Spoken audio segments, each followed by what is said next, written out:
The creator of arguably the best written anime, the Disabled Duo, is back with a new story. Demons of the Shadow Realm, or Pokemon if shit wasn't sweet. At first glance, it can easily be thrown into the pile of hundreds of other generic action fantasy slop, and some may even say it belongs there. And I pose the question, does it? When I first saw Mother Hiroma was cooking something, of course I got my knife and fork ready because who doesn't like a good meal? And after 12 episodes, I can say I was well fed. Now, I've seen some online criticism circulating, and let's just say they weren't as satisfied with their meal. Daemons of the Shadow Realm was so fire to me.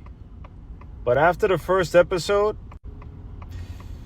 I don't know, man. I really hate to say it, but I feel like it's time to have an unfortunate conversation about Daemons of the Shadow Realm. We're 10 episodes into the series at this point, and I can't shake the feeling that this show is kind of going nowhere. My top 3 anime of the season. Stop, people. Please, okay? Witch Hat Atelier, phenomenal. With Sorya Wand and Swords, amazing. But Diamonds of the Shadow Realm? No, man. The number one complaint I've seen with this show is its pacing. In a world of JJKs, Demon Slayers, Chainsaw Mans, and the recent top shows, every episode must break the internet. It's like a contest of how extraterrestrial we can make this animation look. I mean, seriously, who is making this shit? Are we seriously as a society not gonna infiltrate MAPPA to see what conditions they have these animators working in? They have to have neural links implanted into their brains that sole purpose is to hyper focus them to animate, cause bro, how many frames is that? But Demons of the Shadow Realm doesn't have that. See, don't get me wrong, the animation is amazing, but it doesn't compete with its competition, unfortunately. So, should you give it a chance? Well, I'll leave that up to you to decide at the end of the video. Glorified twins Yuro and Asa, said to divide the day and night. Born in the tutorial area of literally every game, Higashi Village, and protected by a magical barrier allowing it to be hidden in plain sight. The place hasn't advanced past horses and bows and arrows. A musket will genuinely solo the entire village. Like, seriously. But still, they seem to be content with their lives. No doom scrolling is crazy. Years go by and the twins are now teenagers. After returning from his hunting expedition, Yuro visits his sister whom is locked in a cage at home. I must say, bit of an outdated custom, but anything to stop that OnlyFans, am I right, fellas? This is why I got 0 female viewers. Yuro is the typical big brother, kind, loving, caring, but also apparently blind, because I know women and men develop at different rates, but you're twins. Is it not suspicious that your sister, whom is supposed to be the same age as you, hasn't aged past 6 years old? I mean, their appearances are night and day. Get it? Because they divide night and... Alright, I'll see myself out. Conflicted by the mysterious disappearance of their parents, Yuro vows to protect his sister and never leave her side. But little does he know he's already failed to do that. In fact, as I hinted prior, that isn't his sister at all. See, the destined twins are said to possess the power, seal, and break. I don't really know what that does, but apparently... they them niggas. As such, the entire world wants to kidnap and enslave the children for their own greedy benefit. Sound familiar? Hence why the village wants to keep the twins hidden and out of the hands of a nigga like me, cause I got some changes I'd like to make around this bit. Anyways, an attack on the village commences and Jesus Christ, they do not believe in sparing the innocent. Holy shit. During this invasion, episode 1 sets the premise for what we can look forward to. Brutality and a competent protagonist. A personal pet peeve of mine is a protagonist that cannot get with the program. However, Yuro seems to handle conflict quite efficiently. And lastly, the introduction of the aforementioned demonic Pokemons, otherwise known as Demons. Spirit creatures with varying powers that create pacts or contracts with humans to do their bidding.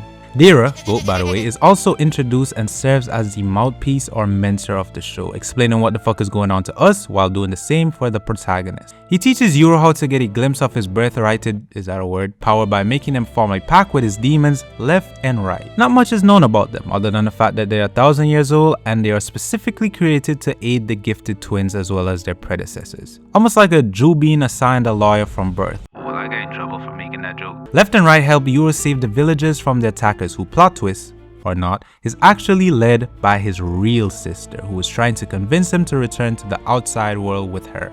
But understandably, sister or not, you just killed my entire fucking village. Kuri, hey bro, what's up? Long time no see, not had suffice. So of course, still in disbelief that she's even his sister, because as you saw previously, he was told that the girl in the cage was his sister, but it was actually a fake orchestrated by his grandma to keep Yuro in the village. And all that had left poor Yuro overwhelmed, so him and Dara escaped to the outside world. And that happened all in 2 episodes, so pretty fast paced, which brings me to the controversial take that plagued the internet. It's boring. Now, admittedly, after the first 2 episodes, the show went from 100 miles per hour to a handbrake stop, where seemingly they were trying to start to implement all of the key components: new characters, introducing Yuro to the outside world, more backstory, the reason behind his parents escaping and taking his sister with them, and in general, getting us to know the guy, you know, which perfectly fine. Every show does that, especially nowadays. Start off with a bang, slow it down a little bit, and then pick it back up. That seems to be the method of new anime. However, the poor authors of Japan have seemed to overlook something most dear. These niggas can't even finish a 60-second TikTok anymore. Their attention span has been doom scroll cursed. Not only that, I don't want to sound like some pretentious smartass, but over the years, I've noticed an extremely rapid decline of media literacy. You niggas cannot piece together nothing. It's almost like thinking triggers anger and frustration in you. Not every show is gonna be a fight compilation like JJK. I'm convinced if One Piece was released today, y'all wouldn't make it past episode 12. I mean, look, was there one too many episodes that they could have sped up? Sure, of course. I'm not arguing with that. But for God's sakes, it's a 24 episode show. I understand if it was 12 episodes, then agreeably, I don't want 3 of my 12 episodes to be Boy Meets World, but has the actual enjoyment of just watching anime disappeared?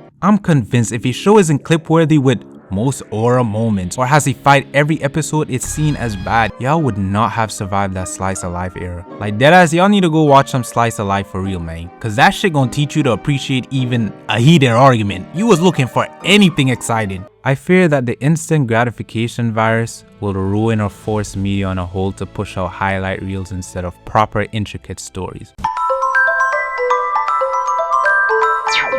Now look, Demons of the Shadow Realm is only halfway done, but I will agree that it hasn't done a great job of separating itself from the other slop. For example, Sentenced to be Hero, I'm sure most of you have seen it. If you haven't, it's a great dark age fantasy, but on paper, it isn't anything crazy. Heroes have goddess with powers, fight demons. It's a concept that has been done over and over and over with a little tweak, but the anime made sure that it stands out. The art style is unique, the animation is movie quality, the character designs are very unique to the show, so it's easier to go back to, whereas Demons of the Shadow Realm kinda looks like everything else. It has no extra grit or grim, it's pretty flat and generic. The animation is definitely standard, but once again, you're not gonna see it on a TikTok edit. It's just a little bit better than okay. In terms of depth so far, completely flat. There's no moralistic deep lessons or meaning behind anything. It's just plain old shonen, which hey, I can appreciate, but obviously a show that lacks emotional impact tends to be forgotten. There were junctures where a bit of realism or emotion could have been added, such as the genocide of his entire village, the betrayal of his grandmother, or the truth of his sister and parents' disappearance, but Yuro kinda just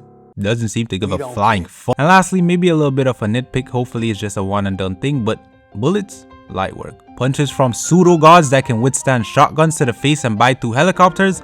Light work. But a 16-year-old throwing an axe? That works? The fuck was they feeding you in that village? Now here's what I like about the show. The world building is quite interesting. Not much has been explained, which leaves me curious to find out how many more demons there are, what creative powers do they have. It may just be me, but I'm a sucker for random power slop. I don't know what genre that is, but you get the point. And personally, I like Yuro as a main character. And I like, well, all the characters so far. No one has struck a nerve. The brutality is definitely a nice touch as well. I hate shows that censor deaths. Like, nigga, I seen worse shit on Twitter. I can handle it. Also, the break and seal power attained by dying and being given the opportunity to be resurrected with said powers from this mysterious deity, which personally, I'd like to learn more about. And the little comedic touches make even the more mundane scenes still enjoyable. And personally, I like the designs of the demons. I probably didn't do a great job at advertising this, but this shit ain't sponsored, so fuck you. Now, my final thoughts on the show. We're halfway, probably a bit more before this vid comes out, but is it worth watching? Well, the fuck is there else to watch? That time I got reincarnated as a slime season 4. Like, last time I watched that shit, that nigga was practically immortal. Who's the antagonist? Who can possibly fuck with him? Ain't y'all said he could beat Goku? Who the fuck is he fighting? Or, no, maybe reborn as a vending machine, I now wander the dungeon. Season 3. Now, which one of you niggas is watching that shit? I know they ain't make 3 seasons if ain't nobody watching. Or, let's see. Heroine? Saint? No.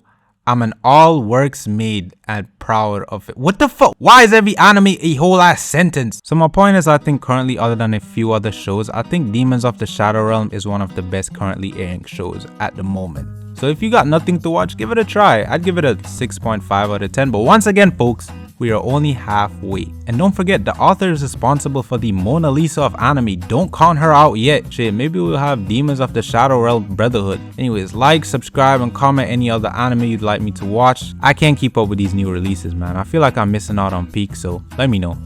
Bye.